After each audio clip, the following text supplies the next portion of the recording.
I'm Ashley Bennett, 32, and yesterday I learned what true betrayal feels like.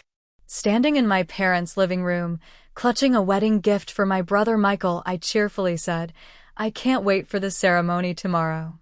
The room went silent. My Aunt Martha's face twisted with confusion before she uttered words that shattered my world. It was last week. My parents and Michael scrolled through wedding photos on their phones, beautiful pictures without me anywhere in them. When I stood frozen, Michael laughed. "Didn't we tell you?"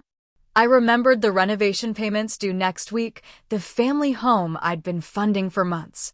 If you're watching this, let me know where you're from in the comments. Hit that like button and subscribe if you've ever felt invisible to the people who should see you most.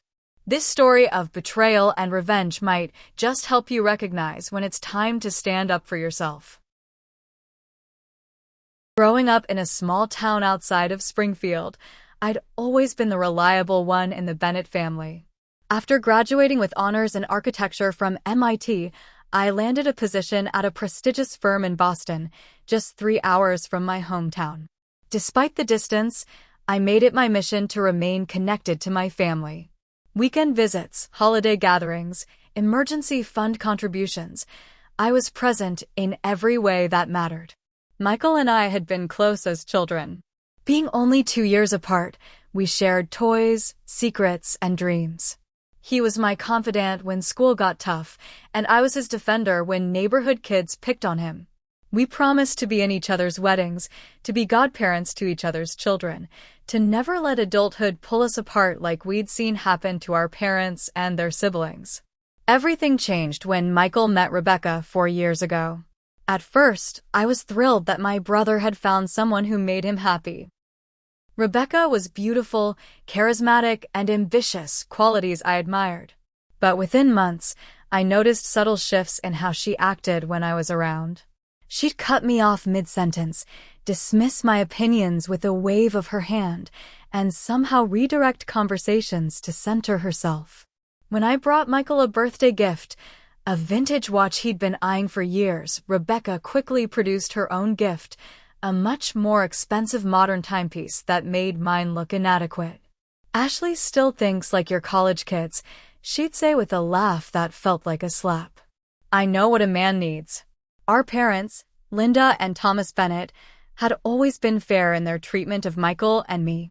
But gradually, they began deferring to Rebecca's opinions, accommodating her preferences, and excusing her increasingly territorial behavior around Michael.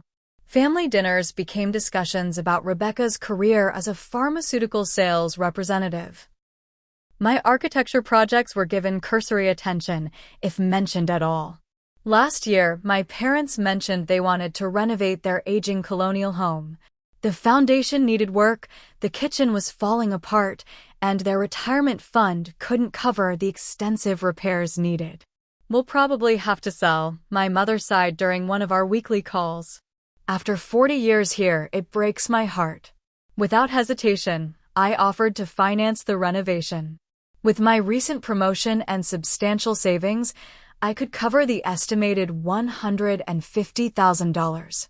The gratitude in my parents' voices made every penny worthwhile. "You've always been our rock, Ashley," my father said, his voice cracking. The renovation plans started simply: repair the foundation, update the kitchen, modernize the bathrooms. But as weeks passed, the scope expanded. Rebecca suggested a sunroom addition. Michael thought the master bedroom should be enlarged. My parents wondered if finishing the basement would add value. I agreed to each change, wanting to give them the home they deserved. Over the past 6 months, work had become increasingly demanding. I was leading a major sustainable housing development, which meant longer hours and occasional weekend work. My visits home became less frequent, dropping from weekly to monthly. Still, I maintained our family calls every Sunday evening, where wedding plans dominated the conversation. Michael and Rebecca had set their date for June 15th, a Saturday I had immediately blocked off in my calendar. I'd even scheduled vacation days for the entire week leading up to it, planning to help with preparations. When work demanded I take on additional responsibilities, I negotiated to keep those days sacred.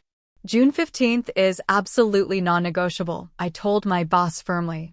My brother is getting married, and I won't miss it. During our last family call, just 2 weeks prior, I confirmed the details. So everything's set for next Saturday?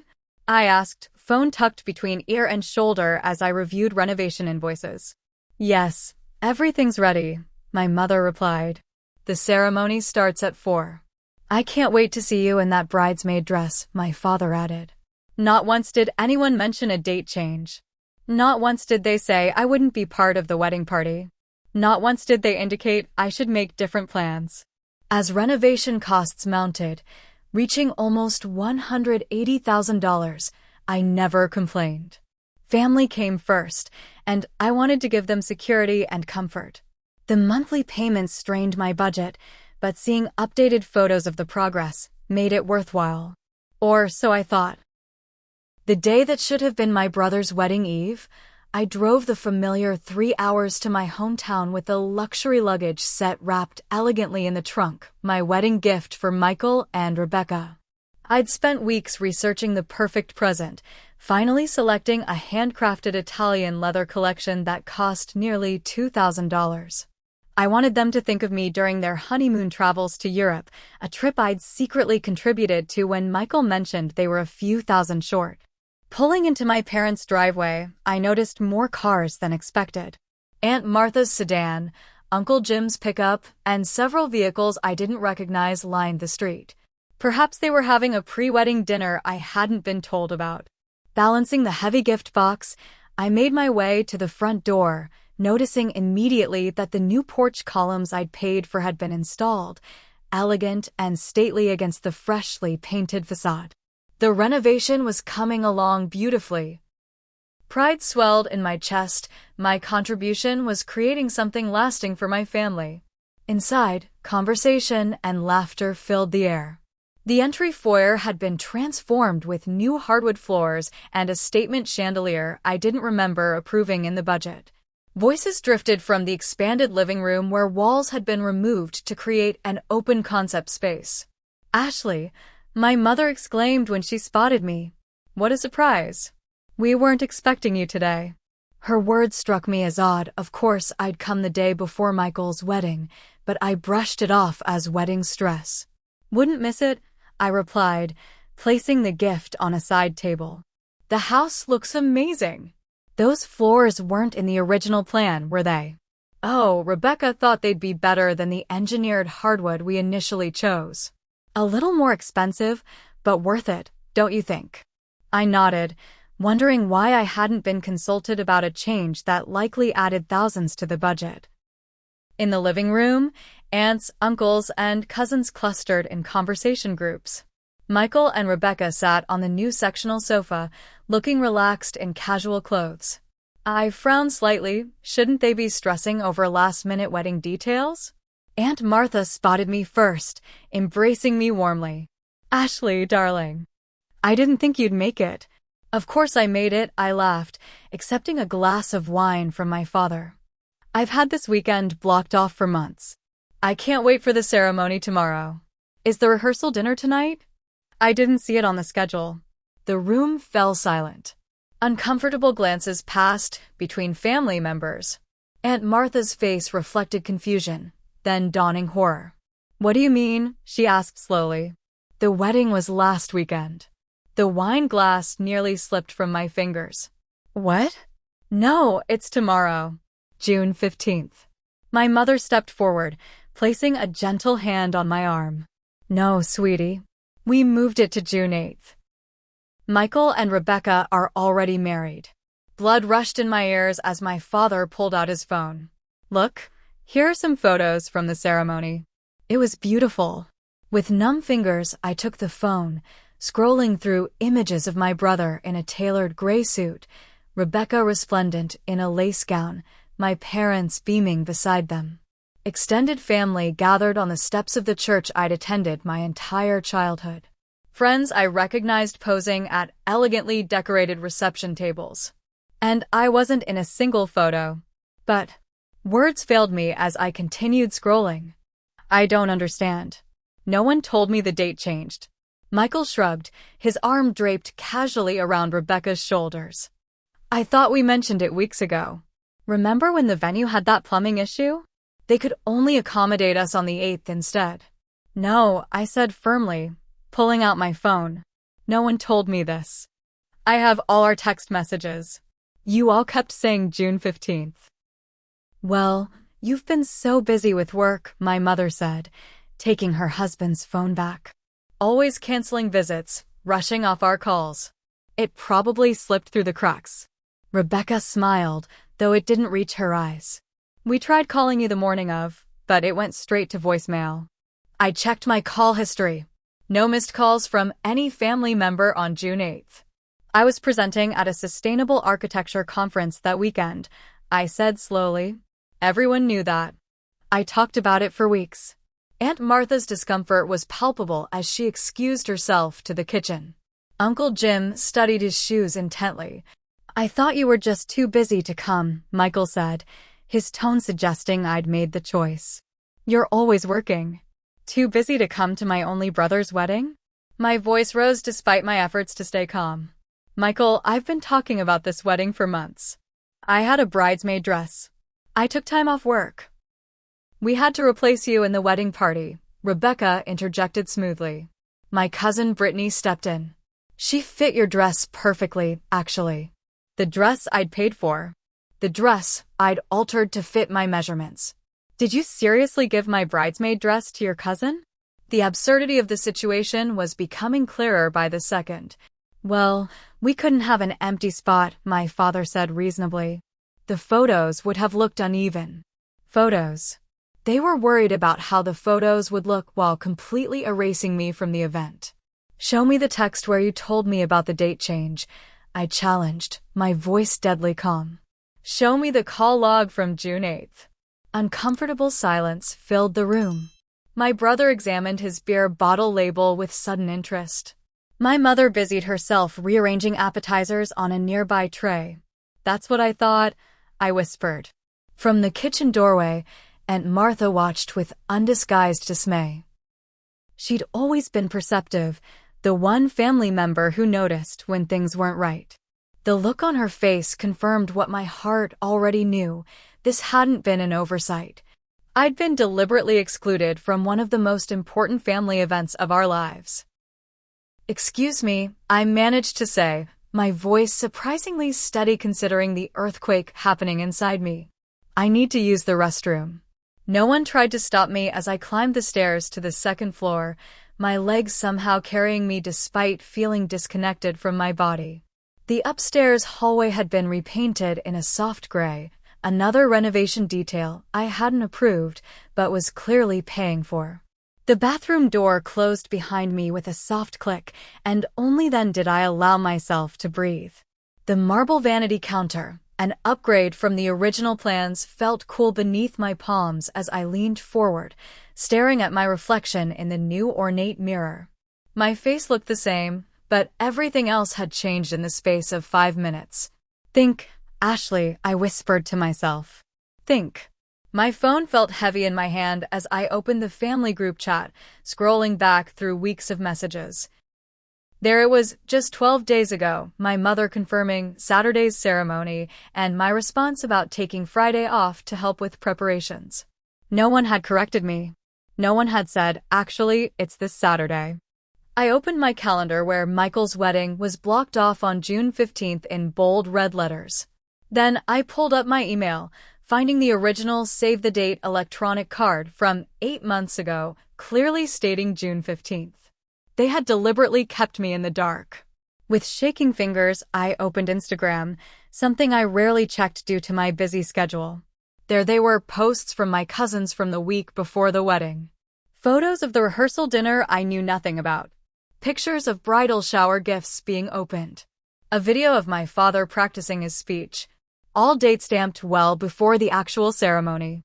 Not a single tag with my name. Not one person had thought to message me directly. Memories flashed through my mind in rapid succession.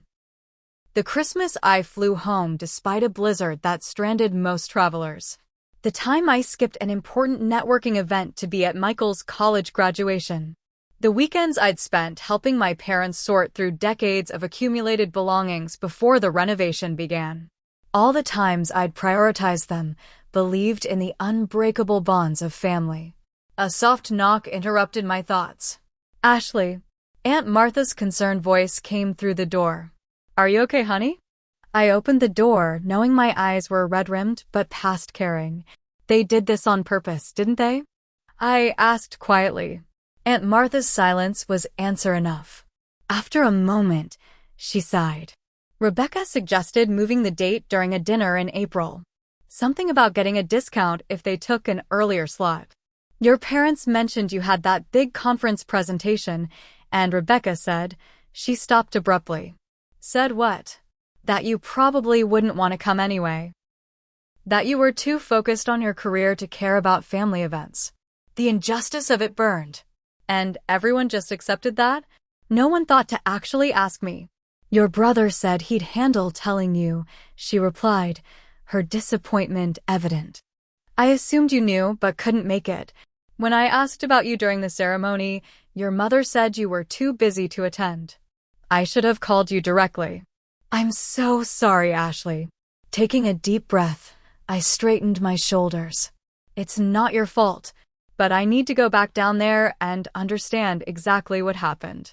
When we returned to the living room, conversations halted. Michael and Rebecca were huddled with my parents, speaking in hushed tones that stopped when they noticed me. Everything okay, sweetie? My mother asked with forced brightness. No, everything is not okay, I replied calmly. I just looked through all our messages. Not once did anyone tell me the wedding date had changed. In fact, you all actively confirmed the original date multiple times. Michael shifted uncomfortably. Look, it's not a big deal. You can see the wedding video. Not a big deal? I repeated incredulously. My only brother got married without me, and it's not a big deal? You're always so dramatic, Rebecca said with an eye roll. This is why we didn't push harder to reach you. Everything always has to be about Ashley. From the corner of my eye, I saw several relatives wince at her words. I just found out I missed one of the most important days of my brother's life, I said, my voice breaking slightly. I think I'm entitled to be upset. As I spoke, I overheard Michael whisper to Rebecca, see? Always making a scene. Ashley's too wrapped up in her perfect career to understand normal family stuff. The casual cruelty of his words hit me like a physical blow. I should go, I said, suddenly desperate to escape. I didn't mean to intrude on your, whatever this gathering is. Don't be silly, my father said. You just got here. Besides, we need to discuss the next renovation payment. The contractor wants to start on the master suite expansion next week. Of course. The money. That's what this impromptu family gathering was really about. By the way, Michael added, reaching for another beer, Rebecca and I were thinking about the guest room layout. Since you hardly ever visit, we thought it would make more sense as a home office for when I work remotely. You're planning to use the guest room? I asked slowly. In Mom and Dad's house? Well, eventually we'll probably move in, Rebecca said casually. When your parents decide to downsize to something more manageable. This house is really too big for just the two of them. The renovation I was paying for wasn't for my parents' retirement comfort. It was for Michael and Rebecca's future home. Aunt Martha stepped closer to me, her presence supportive as she sensed my growing distress. I think I left your gift in the car, I lied, needing an escape. I'll just go get it. Once outside, I took several deep breaths of the summer evening air. Through the front window, I could see my family resuming their conversations, unbothered by my absence. My brother's laughter floated through the open windows as if nothing significant had happened. I placed the wedding gift on the porch, got into my car, and drove away without looking back. The 3-hour drive back to Boston passed in a blur of highway lights and radio static. I couldn't focus on music or podcasts. My mind kept replaying the devastating revelation like a horror movie stuck on repeat. The casual way they'd announced I'd missed my brother's wedding. The dismissive responses when I questioned them. The utter lack of empathy for my pain. By the time I reached my apartment, it was nearly midnight. The sleek high-rise building that usually felt like a sanctuary now seemed empty and cold. I dropped my keys on the counter and collapsed onto the sofa, too emotionally drained to even make it to the bedroom. For the first time since my grandmother's funeral 10 years ago, I allowed myself to sob openly. Deep, body-shaking cries that released years of giving without receiving, of making excuses for increasingly selfish behavior, of being the reliable one who was never reliably considered in return. When the tears finally subsided, I found myself staring at the ceiling, mentally calculating just how much I'd sacrificed for my family. The renovation had started with an estimated budget of $150,000. A substantial amount, but manageable with my savings and carefully planned monthly contributions. I'd set up an automatic transfer to a dedicated account, ensuring the contractors would always be paid on time. But as I reviewed the spreadsheet on my laptop, the numbers told a story of exploitation. The original plans had expanded dramatically, with the total now approaching $180,000. Each change had been presented as minor, upgraded fixtures here, premium materials there, but they added up to tens of thousands in additional costs. And for what? A house I was no longer welcome in? A renovation that would ultimately benefit Michael and Rebecca? I pulled up the original contract I'd signed with the renovation company. There it was in black and white. I was solely responsible for payments, but the improvements were for the property owned by Thomas and Linda Bennett.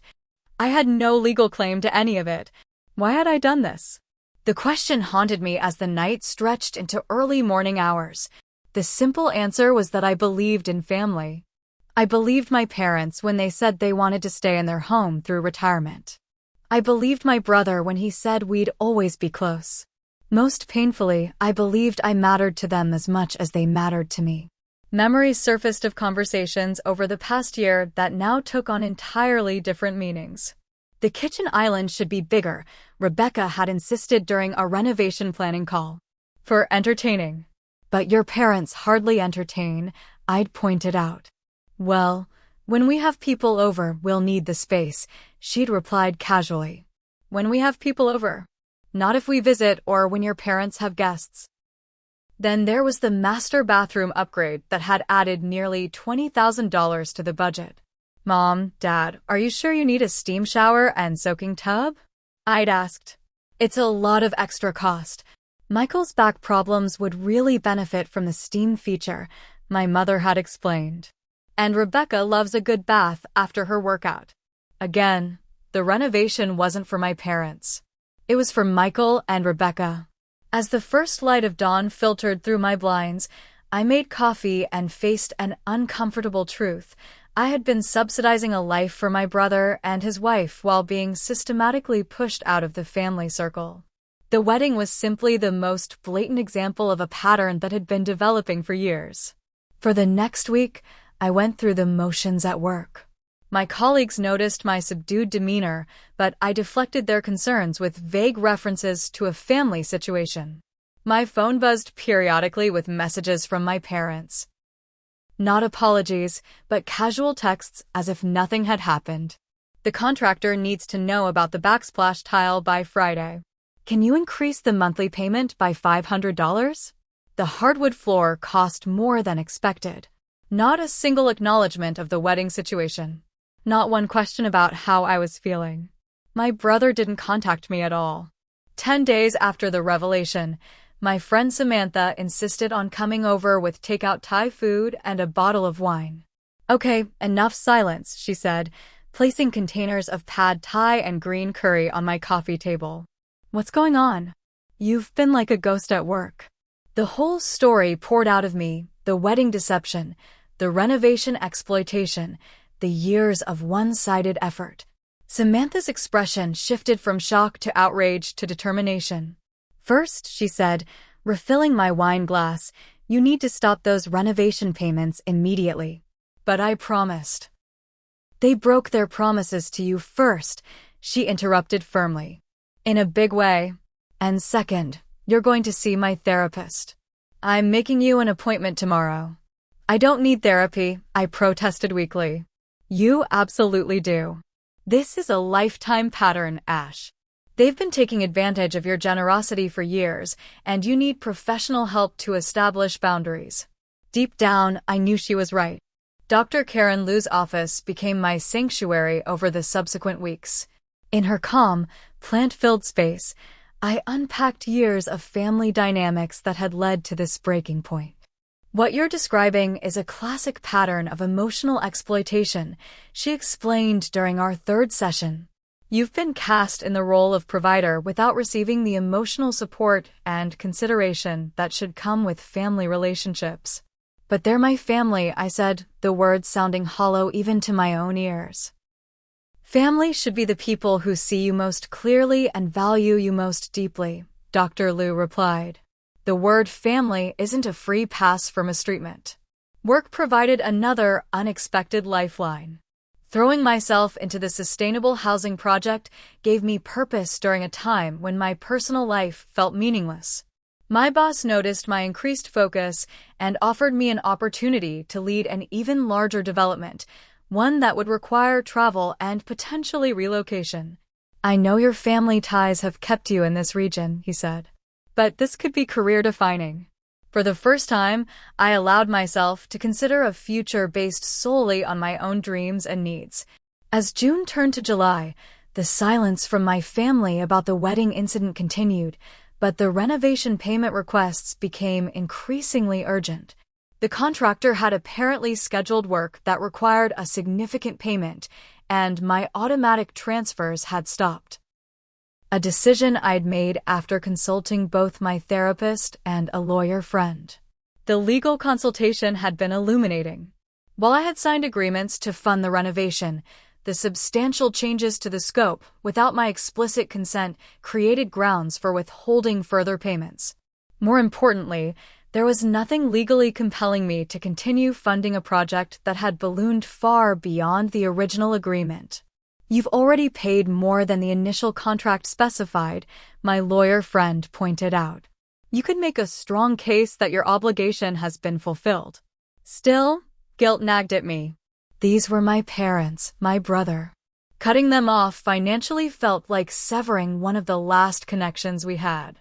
But as Dr. Liu gently reminded me, a relationship that exists only because you provide financial support isn't a relationship worth preserving.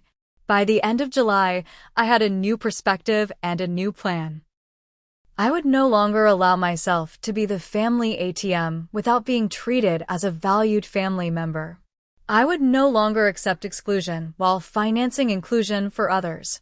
Most importantly, I would no longer measure my worth by how much I could give to people who saw me as nothing more than a resource to be exploited. August arrived with a heat wave and a sense of clarity I hadn't experienced in years. After a month of therapy, meditation, and long conversations with trusted friends, I was ready to take control of my situation. My first step was scheduling a meeting with Vivian Park, the financial advisor who had helped me plan for the renovation funding. I've been expecting your call, Vivian said as we settled into her office. The payment structure you set up had a surprising halt last month. That's what I want to discuss, I explained, outlining the situation with my family and the renovation. Vivian's expression grew increasingly concerned as I detailed the expanding scope and costs. Ashley, based on the original contract you shared when we set up this payment plan, you've already contributed nearly $30,000 more than the agreed-upon amount, she noted, reviewing the statements. From a purely financial perspective, you've more than fulfilled your obligation. What about morally? I asked, the question that had been haunting me. She removed her glasses, choosing her words carefully. Financial commitments between family members are complex. But in my professional opinion, continuing to fund a project that has expanded without your consent, for people who have demonstrated such disregard for you, would be financially irresponsible. Her validation helped strengthen my resolve for the next step, a consultation with Patricia Rodriguez, a contracts attorney specializing in family law. Patricia reviewed the renovation agreements, payment history, and text exchanges with my family regarding the project. The good news is that you've documented everything meticulously, she said, organizing papers into neat stacks. The original contract specified a budget of $150,000 for specific renovations. You've provided $142,000 so far. But they've expanded the scope significantly, I pointed out. Exactly, Patricia nodded. And here's where it gets interesting. These text messages show them informing you of changes after they'd already been implemented. That's not how contract modifications work. You never explicitly agreed to fund a different project than the one originally outlined. So legally, you could make a strong argument that you've substantially fulfilled the original agreement.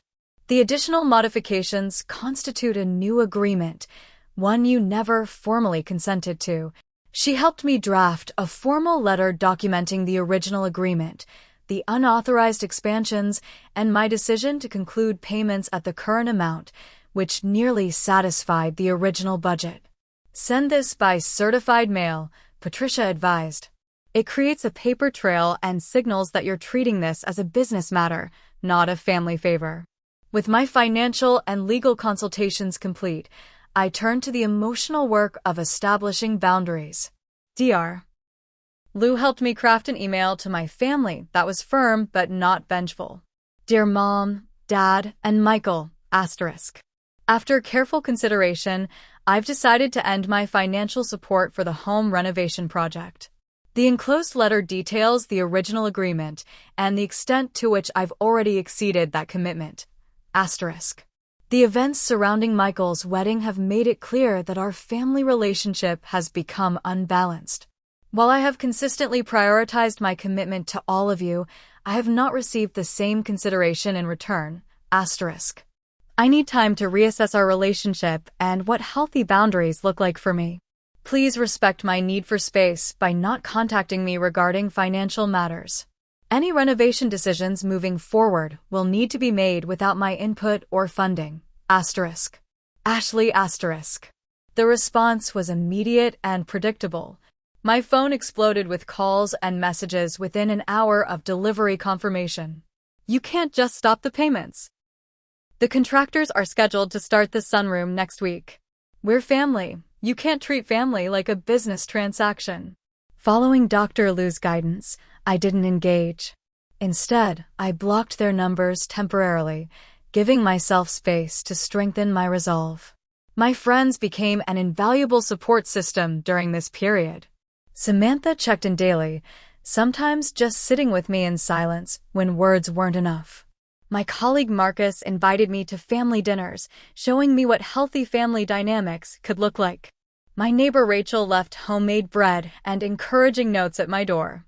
These people, none of whom shared my DNA, showed me more genuine care than my biological family had in years.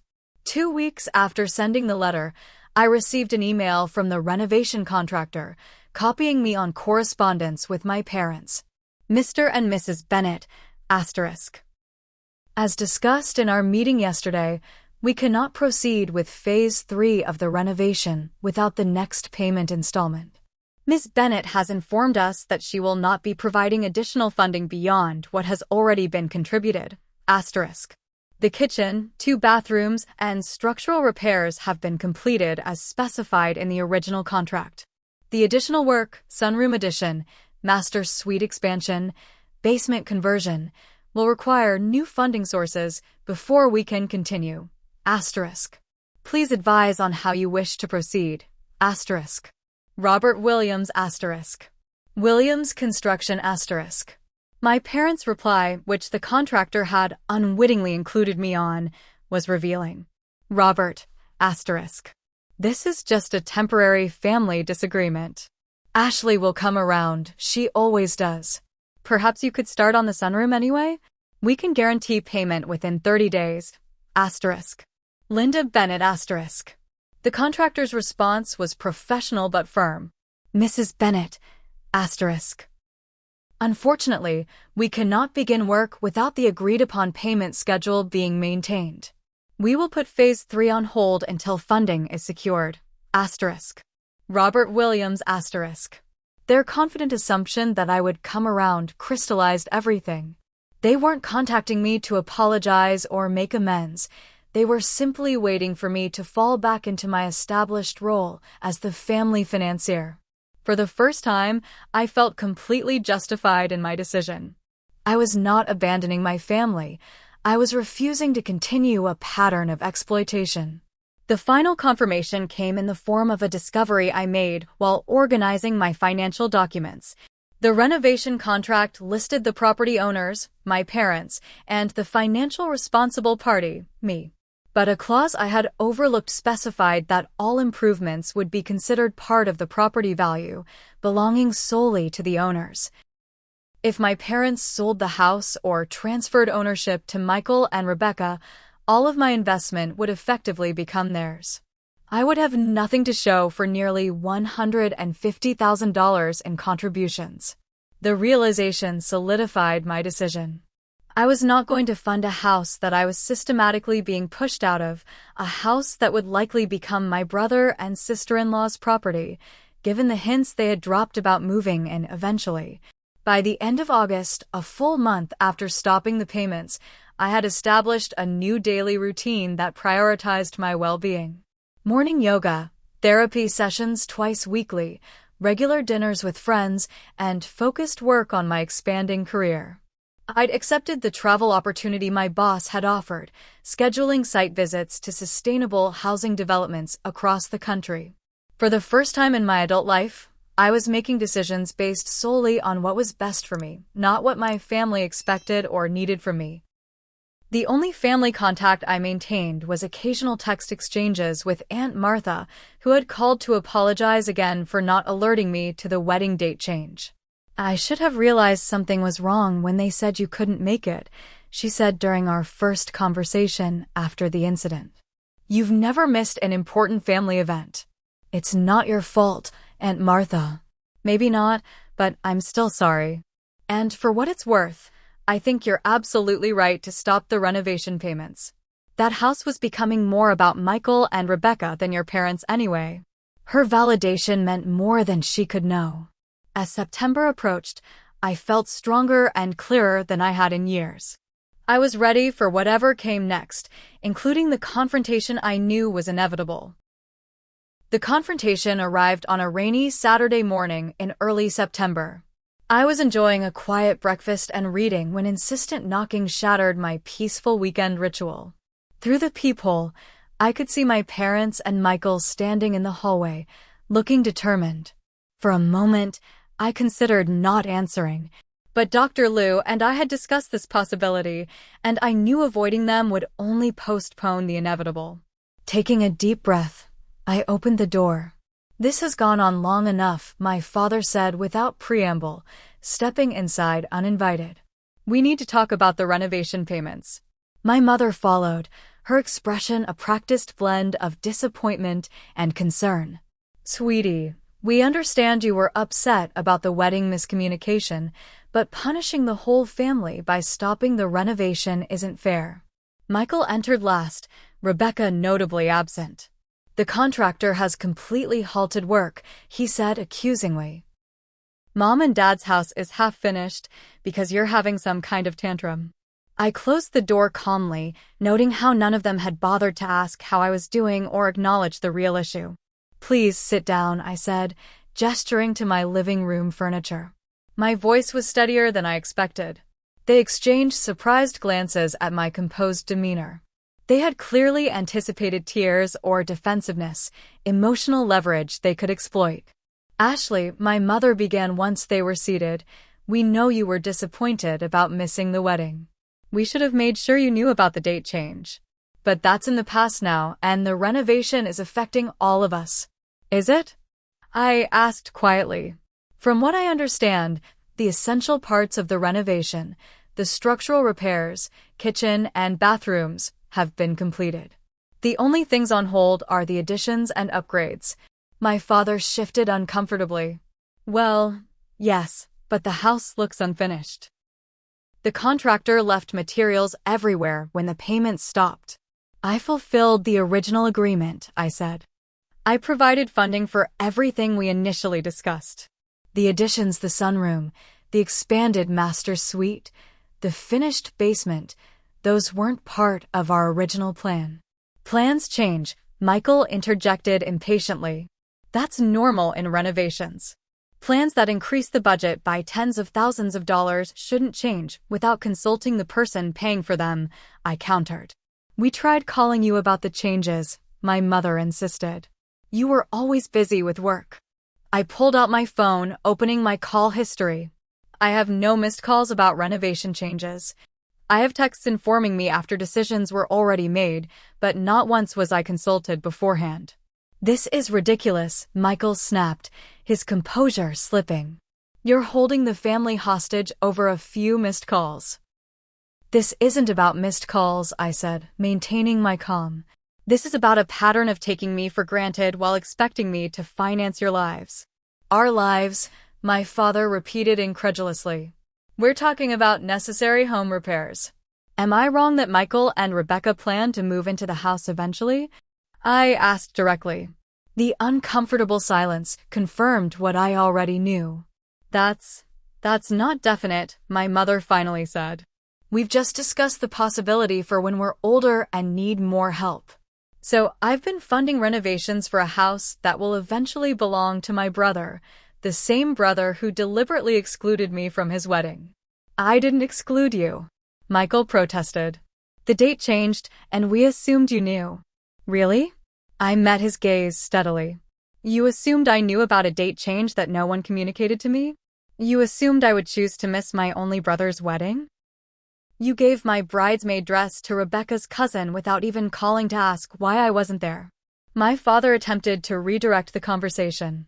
The wedding was unfortunate timing, but the renovation is a separate issue. We need to get the work completed. Your mother and I are living in a construction zone. A construction zone with a finished kitchen, functional bathrooms, and repaired foundation, I pointed out. All of which I paid for as agreed. But the additional work my mother began was never part of our agreement, I finished firmly. And based on comments I've overheard, those additions seem designed more for Michael and Rebecca's future use than for your retirement comfort. Michael's face flushed with anger. So that's it? You're just cutting us off because you're jealous that Rebecca and I might inherit the house someday. I'm establishing boundaries because I've realized our relationship has become transactional. I'm valued for what I can provide, not who I am. That's not true, my mother exclaimed. We love you, Ashley. Do you? I asked quietly. When was the last time any of you asked about my work, my life, my dreams? When was the last time you considered my feelings before making family decisions? The silence that followed was deafening. My phone rang, breaking the tension. The contractor's name flashed on the screen. Excuse me, I should take this, I said, stepping into the kitchen. Hello, Ms. Bennett, this is Robert Williams. I'm calling because your parents insisted we start work on the sunroom addition despite the payment situation not being resolved. They've guaranteed the money will be available next week. I wanted to confirm this with you directly before proceeding. I took a deep breath. No, Mr. Williams, I will not be providing additional funding for the renovation.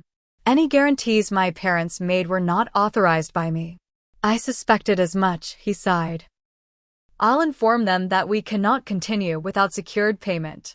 Thank you for checking with me directly. When I returned to the living room, 3 expectant faces turned toward me. Was that the contractor? My father asked. Did you tell him you'll resume payments? I looked at each of them, the family I had prioritized above all else for decades, and delivered the line I'd been waiting to say. Didn't I tell you? I won't be funding any additional renovation work. The shocked expressions would have been comical under different circumstances. You can't do this, Michael sputtered. The contractor won't finish without payment. Then you'll need to find another funding source, I replied calmly. I've contributed nearly $150,000, the amount we originally agreed upon. But we need the sunroom and expanded master suite, my mother protested. We've already ordered custom materials. Materials for a house that will eventually belong to Michael and Rebecca, I pointed out. Perhaps they should contribute to renovations designed for their future use. Michael stood abruptly. This is exactly why we didn't push harder to include you in the wedding. You always make everything about money and what you deserve. Rebecca was right about you. The comment stung, but I refused to show it. I think we're done here. Ashley, please, my mother tried again, her voice softening to the cajoling tone she'd used throughout my childhood when she wanted something. We're family. Families help each other. Yes, they do, I agreed. Families also respect each other, include each other in important life events, and don't exploit each other's generosity. When you're ready to have that kind of family relationship, I'm open to discussion. So you're holding the renovation hostage until we… what? Apologize for the wedding, my father demanded. I'm not holding anything hostage. I fulfilled my original commitment. Anything beyond that would require a different kind of relationship than the one we currently have. As if on cue, my father's phone rang. He answered, his expression darkening as he listened. Yes, she's here with us now, he said, glancing at me. No, apparently she won't be continuing the payments. I understand. Yes, fine. He hung up, looking defeated. That was the contractor. He's putting the project on indefinite hold until funding is secured. You've really done it now, Michael said bitterly. Mom and Dad's retirement dream, ruined because you're being petty about a wedding date mix-up. Their retirement dream included the structural repairs, kitchen, and bathrooms, all of which I fully funded, I replied. The expansions and luxury upgrades were additions that mysteriously appeared after you and Rebecca became more involved in the planning. My mother began to cry softly. Tears that had always manipulated me into compliance in the past. But this time, I recognized the tactic for what it was. I think you should leave now, I said gently but firmly. I've made my decision and it's not going to change today. So that's it? My father asked, his voice tight with anger. Years of family loyalty thrown away over one misunderstanding? It wasn't one misunderstanding, I corrected. It was the final example of a pattern I can no longer ignore. And I'm not throwing away family loyalty, I'm asking for it to be reciprocal for the first time. As they gathered themselves to leave, expressions ranging from anger to disbelief on their faces, I remained standing by the door, outwardly calm despite my racing heart. When you're ready to discuss what a healthy family relationship looks like going forward, I'm here, I said as they filed past me. But it won't include financial exploitation. My brother was the last to leave, pausing in the doorway. For a moment, I thought I glimpsed regret in his eyes, a flash of the brother I'd grown up adoring. But it vanished quickly, replaced by the entitled stranger he'd become. Rebecca was right about you all along, he said coldly. You've changed. I met his gaze steadily. Yes, I have. And it's about time. As the door closed behind them, I leaned against it, exhaling slowly. The confrontation I dreaded for weeks was over, and I was still standing. More importantly, I had maintained my boundaries without compromising or being manipulated back into my old patterns. For the first time since discovering I'd missed my brother's wedding, I felt not just anger or hurt, but something unexpected: freedom. 6 months passed like a changing season, gradually at first, then suddenly complete. Winter thawed into spring, bringing with it a renewed sense of possibility and growth.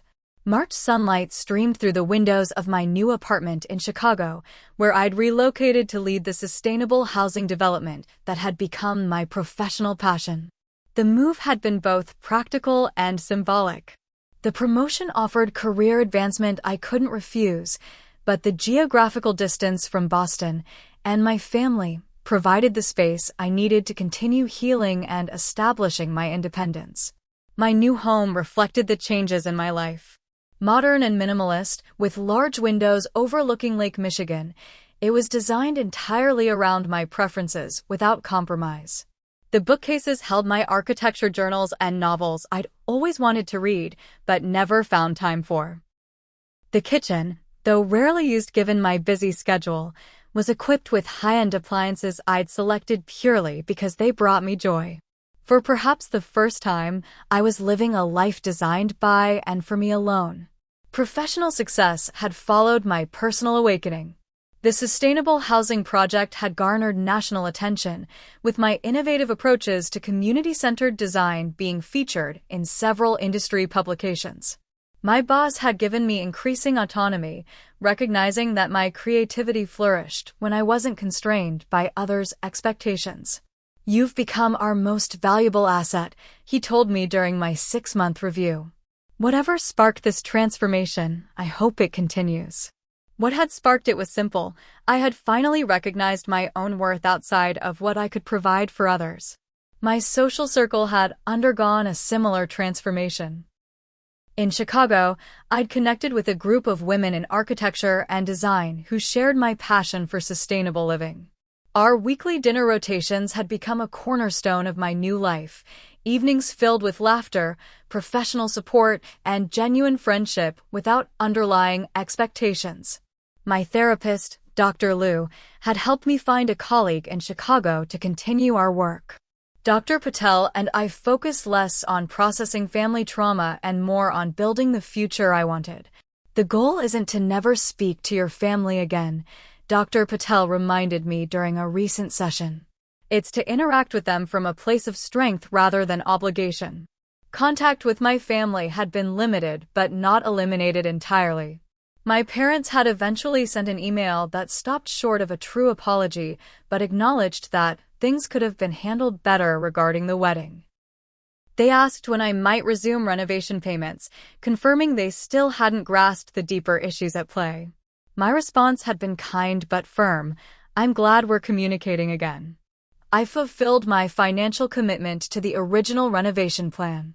Any future relationship needs to be built on mutual respect and consideration, not financial expectations. They hadn't replied directly to that point, instead sending occasional updates about neighborhood news and distant relatives, careful, neutral topics that wouldn't risk another confrontation. Michael and Rebecca had maintained radio silence until February, when my brother sent a terse message: "The renovation is stalled without your contribution. Mom and Dad are living with half-finished rooms because you walked away."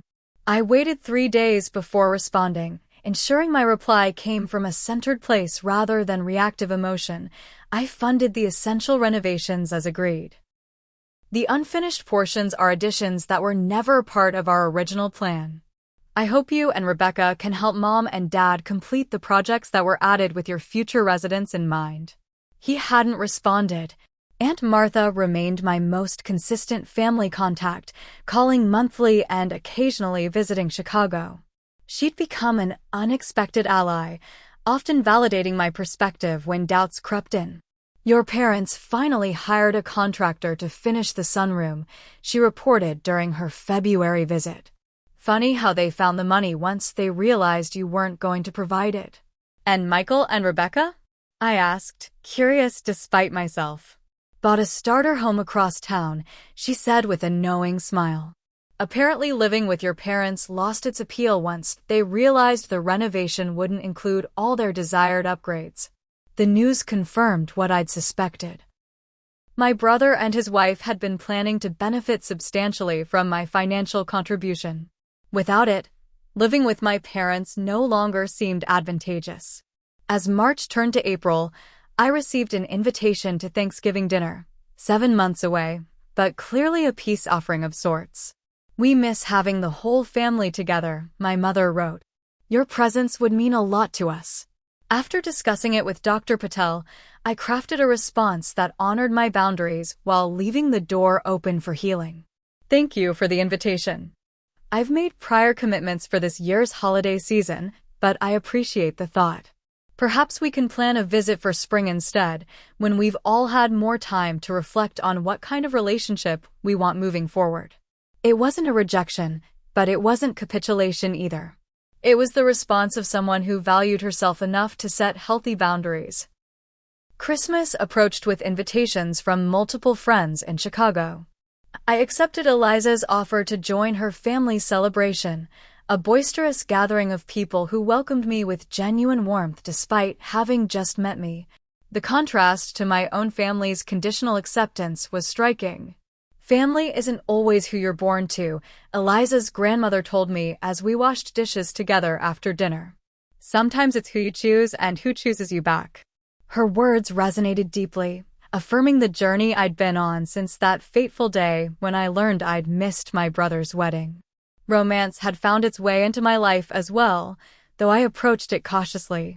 Daniel, an environmental engineer I'd met through work, understood my hesitation to dive too quickly into a serious relationship. "We'll take it one day at a time," he'd said during our third date, his patience and respect evident in every interaction. No rush, no pressure. The absence of demands felt like a luxury after years of meeting others' expectations. Daniel appreciated my independence rather than seeing it as an obstacle to overcome. We built our relationship on mutual respect and genuine interest in each other's passions, a foundation far stronger than obligation or dependency. As the one-year anniversary of the wedding revelation approached, I found myself reflecting on all that had changed. The pain hadn't disappeared entirely, perhaps it never would, but it had transformed into something constructive. The betrayal had forced me to examine patterns I might have otherwise continued indefinitely, sacrificing my own needs for people who viewed my contributions as entitlements. In my journal, I wrote, "The exclusion from Michael's wedding wasn't the beginning of the problem, it was the culmination of years of one-sided giving. The pain of that moment forced me to see what I'd been avoiding. Relationships must be reciprocal to be healthy. Asterisk. I don't regret funding the essential renovations my parents needed. I do regret allowing my generosity to be exploited without boundaries. The lesson wasn't to stop giving, it was to give consciously, from a place of choice rather than obligation or expectation of approval. Asterisk. The family I was born into may never fully understand why I stepped back. They may continue to see my boundaries as selfishness rather than self-respect. But I understand, and that's enough. Asterisk. I've learned that worth isn't measured by what you provide for others. Love isn't proven through financial sacrifice. Family shouldn't be a one-way street. Asterisk. Most importantly, I've learned that it's never too late to rewrite the rules of your own life. Asterisk. That evening, sitting on my balcony overlooking the Chicago skyline, I raised a glass to myself, to the woman who had finally recognized her own value and had the courage to insist others recognize it too. The journey hadn't been easy. There had been moments of doubt, nights of tears, and days when loneliness threatened to send me back to old patterns.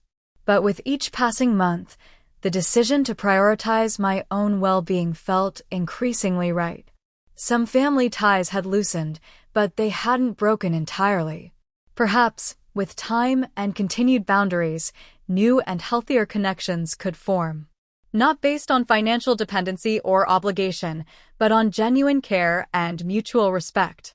Until then, I was building a life rich with meaningful work, authentic friendships, and self-knowledge, a life where, didn't I tell you, had transformed from a moment of justified revenge to a powerful affirmation of my right to be valued for who I was, not just what I could provide. If you've ever found yourself giving more than you receive in relationships, I hope my story helps you recognize when it's time to establish boundaries. Have you ever had to step back from family expectations to preserve your own well-being? Share your experiences in the comments below. And if this story resonated with you, please hit the like button and subscribe to hear more stories of personal transformation and self-discovery. Remember, sometimes the most loving thing you can do for yourself and others is to redefine what family truly means. Thank you for listening, and may you find the courage to stand in your own worth, whatever that journey looks like for you.